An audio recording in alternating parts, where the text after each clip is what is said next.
All right, welcome back for another episode of the Fleet Success Show with your hosts, Josh Turley, Marc Canton. Hey, how you Glad doing? to be back again. Hey, man. So I was reading a fun article this morning. Okay. My wife sent it over to me. And I had been hearing about this, but like this article it ticked me off, put me into another level. Okay. And it's this concept, which, we don't really experience a lot of this in Fleet, Right. mostly because we don't have a lot of remote work opportunity in Fleet. Right. Okay. But I'm seeing more and more there are, we've got remote employees and things like that in Fleet. So I felt like this was relevant. Okay. And there's the takeaways that I got after I read the article that I was like, oh, this is definitely the relevant. Okay. So this article talked about this woman from Wisconsin who's basically this trend called overemployment. Okay. Right? Where you go out and you don't just get one job, you go out and you get two jobs, right? Okay. Two for the price of one, essentially. Right.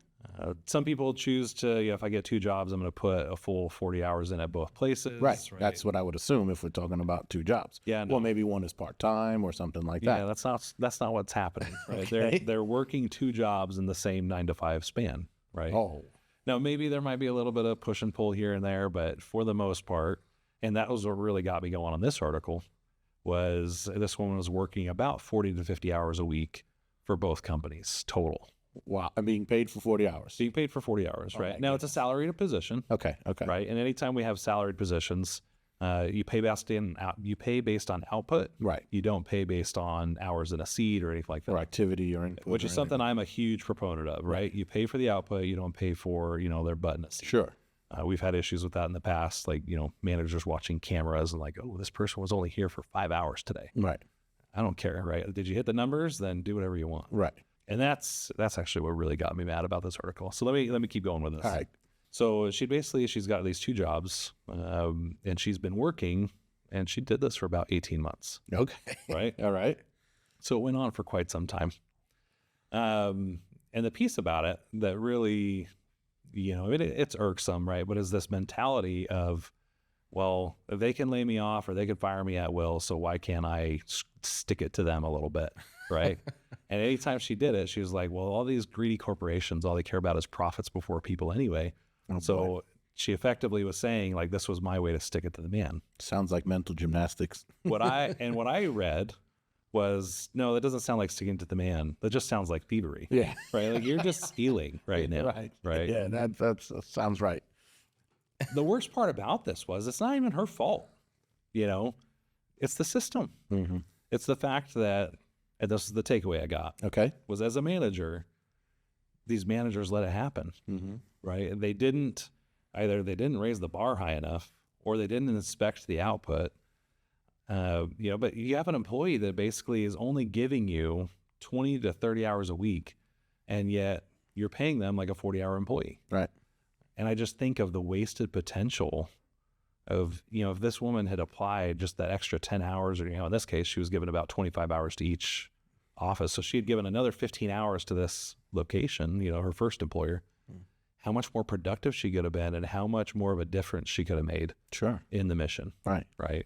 We talk about culture a lot as a company. And I think this is one of the things that happens when you have employees and a culture that are misaligned. Mm-hmm. Right? Because they don't have the passion behind the mission. They don't care about what they're working on. It really is just to make some white rich dude even whiter and richer, right? If that's a thing.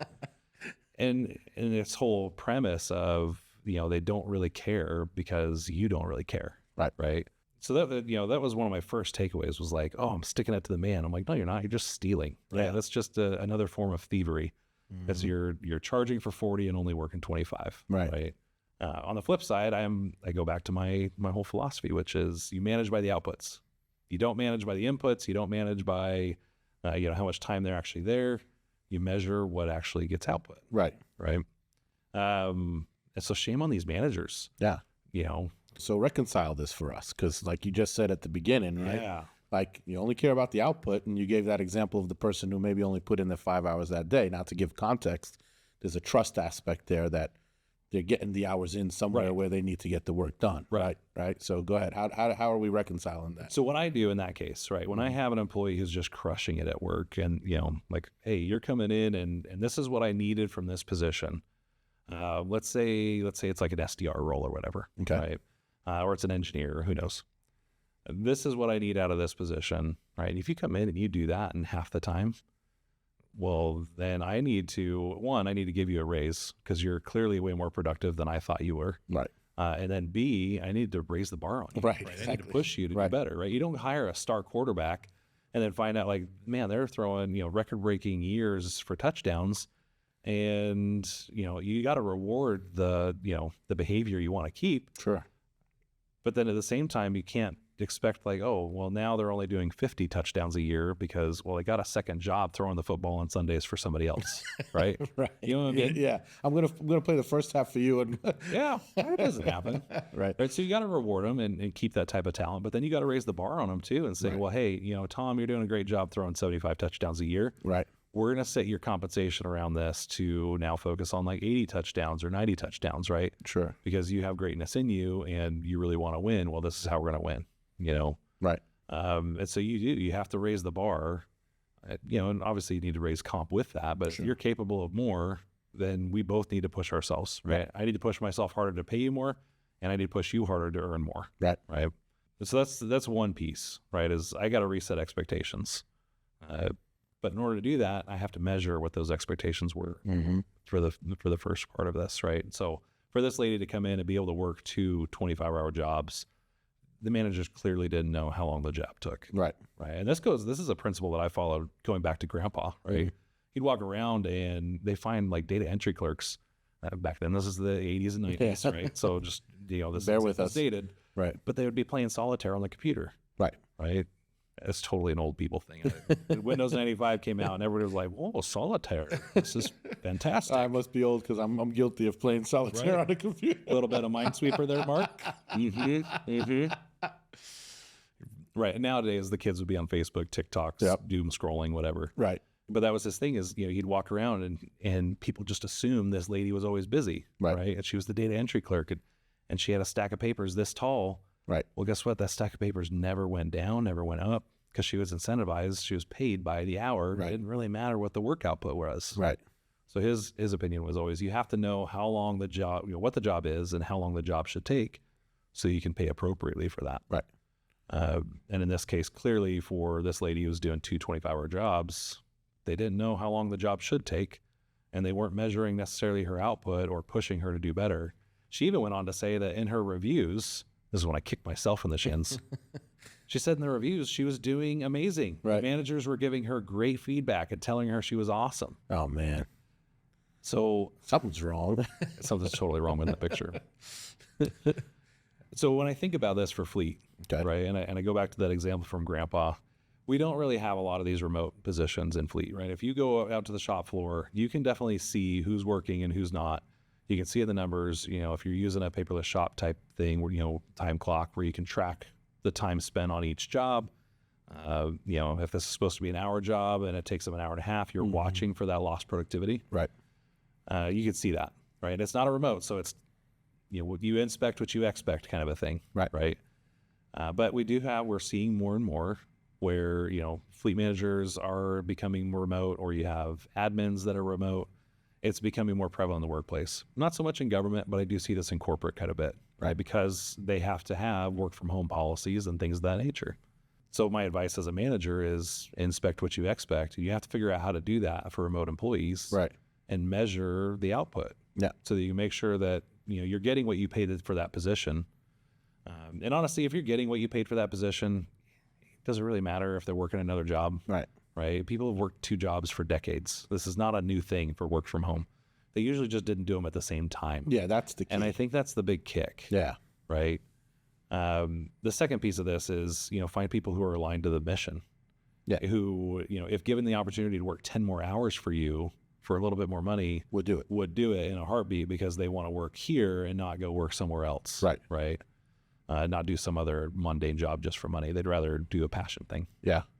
So a few thoughts on this, right? Like one is there's also like a trust element here too, where to your point that they're aligned with the mission, they would do the 10 hours, but also have faith in their leadership that they'd be rewarded for that if they put in that extra time, if they showed the hunger, right? So that two-way street needs to really exist, right? And so, like you said, that's a big part of that's the culture element of it, right? Like, I wonder if I could go to this lady and talk to both of her bosses, like, would it have been possible for her to get the total compensation that she was getting at one location or not? I would guarantee no. Right. Yeah. So that's the kick on this one. Right. So she had been working $120,000 a year at one position. Okay. And then I think she was at 150 at another. Wow. Right. So 2 6-figure paying jobs. Right. She ended up quitting both jobs and going and finding somewhere that paid her 180 or something along those lines. Right. Okay. But she was like, well, we were finally able to get ahead, and here's all the financials reasons for doing it. And it was all the, mental gymnastics, mental justification of why she was, basically stealing from a company. Sure. But it was significant money. Yeah. It wasn't a little bit of money. It was significant.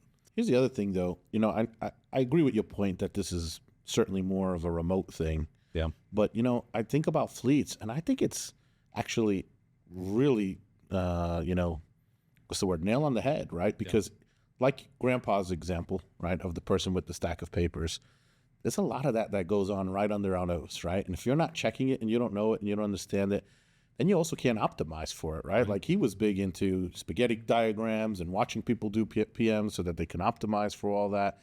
Like, there's no way your company is, I don't want to say there's no way that you're pushing your company to the levels it could be if you're not doing that kind of optimization practice. And there's no way you're doing that if you don't understand what the position is doing today, right? So that's one thing. The other thing is a lot of fleets aren't measuring that stuff, right? Yeah. Like, and that now is actually becoming a new issue because as we're seeing this change of fleet managers who started off on the shop floor to fleet managers who are coming in from other industries, they have no idea how long it takes to change a set of brakes or even to change oil, right? Absolutely Well, you not. told me that one story, right? Yeah.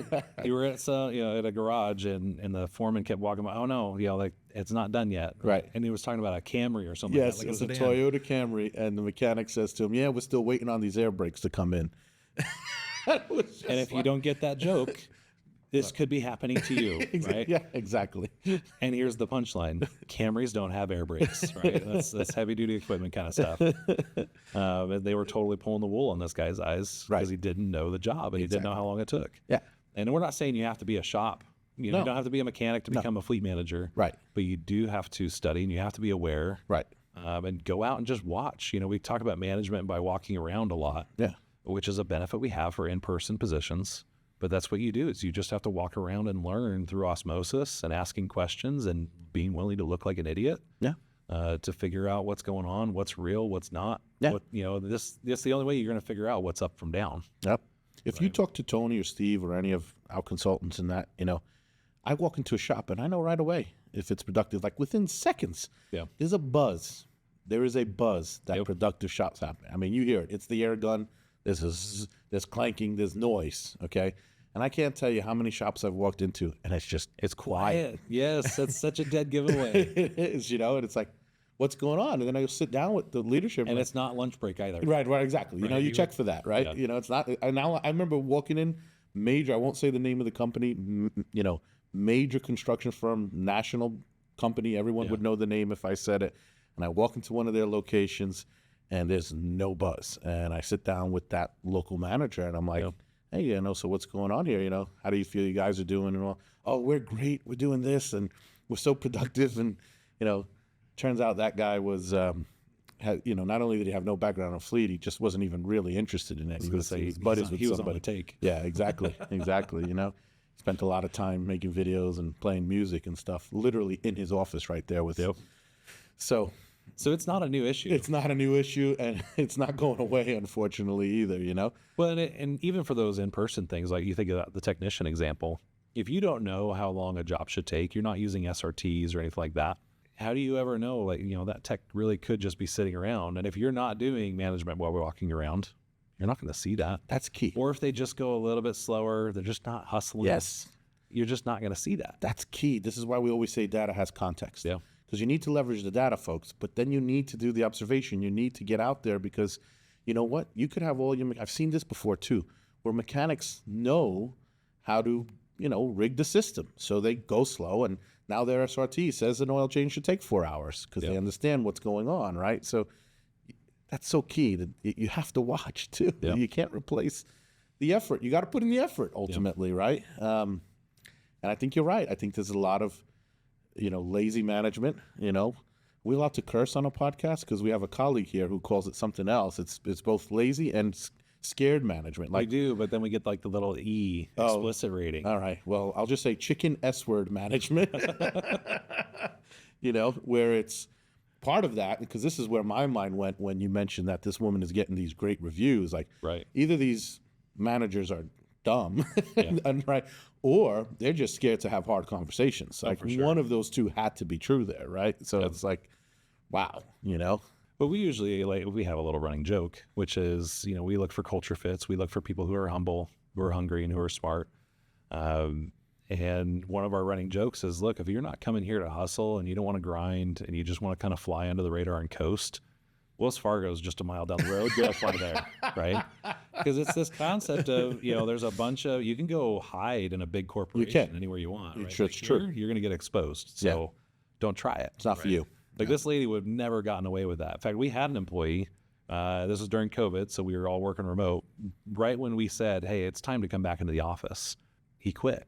And we come to find out that he was working 2 jobs. There it is. And then I come to find out that his manager at the time wasn't doing a good job managing him. And so he wasn't tracking the number of calls he was making. He wasn't tracking the number of deals he was putting through, right? This is a salesperson. He was selling something else and, had just basically was using us for the benefits and the base pay. Yeah. That type of mediocre performance was not on this guy. Yeah. Right? It was 100% on the manager. Yeah. Which is, it was a conversation he and I had. I believe he got written up for that, if I remember right. But that's the kind of stuff that you have to manage out. You can't tolerate that type of thing. You have to set a bar and then hold that. Right. And when you see people are clearing the bar, then raise the bar and reward them appropriately. Right. Okay? And before all the sales professionals kill us in the comments, we are not 100% commission sales. We pay our salespeople some base in it, yeah. So we expect that time, right? So yeah. Well, and so there was another example, and I thought this was actually brilliant, where I didn't fault this person at all, but it was a software engineer, and he got 3 jobs, fully remote software engineering jobs. Okay. But he outsourced 2 of them to a Chinese developer. Wow. Right? And you're thinking, oh my gosh, this is totally unethical. Right. But he totally did. He one of them was working for Microsoft, one was somewhere else, and he basically outsourced and hired somebody else for him.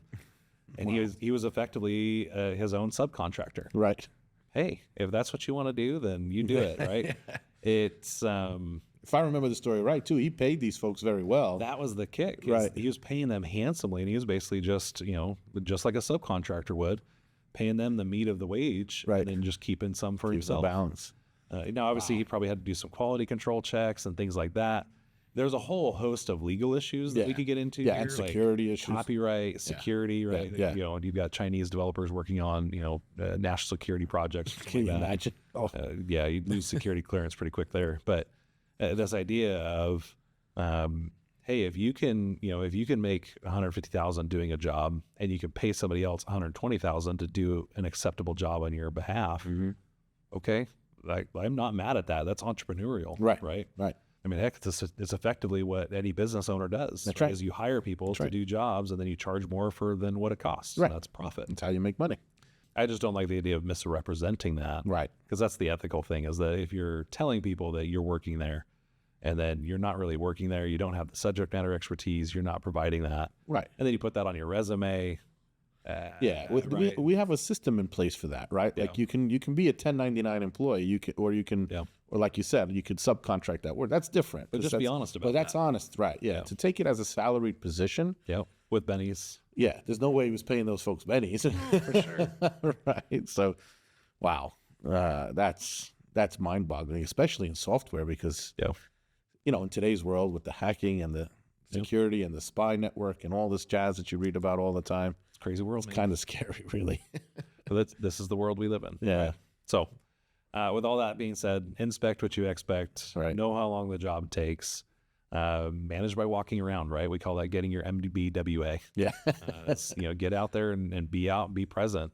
And you'll hear it, right? When you walk out on the shop floor, is your shop buzzing? If you walked out on the shop floor, you just listened to this episode, it's 10 o'clock in the morning, what's your shop floor sound like? Right. There should be noise. There should be a buzz. Yeah. Yeah. You might give coffee breaks and that, I know shops fine, but there should be a noise. Because you and I both have, we walked into shops that are dead quiet. Dead. You're like, oh, maybe you guys are just short on technicians. Right. I could see that. Yeah. You only have one tech and you've got 4 open positions. Right. That Okay. makes sense. We get it. But no, we walk in and there's 5 techs on the floor right then. Yeah. And it's quiet. Quiet as heck. Yeah. There's Something's wrong. Yep. Yeah. All right. Well, that's going to do it for this episode. As always, we love hearing your comments, feedback. Know anybody who's been double dipping or, as we call it, over employing themselves? Love to hear from you. Podcast@rtafleet.com. But as always, it's been a pleasure. All right. See you later, everyone.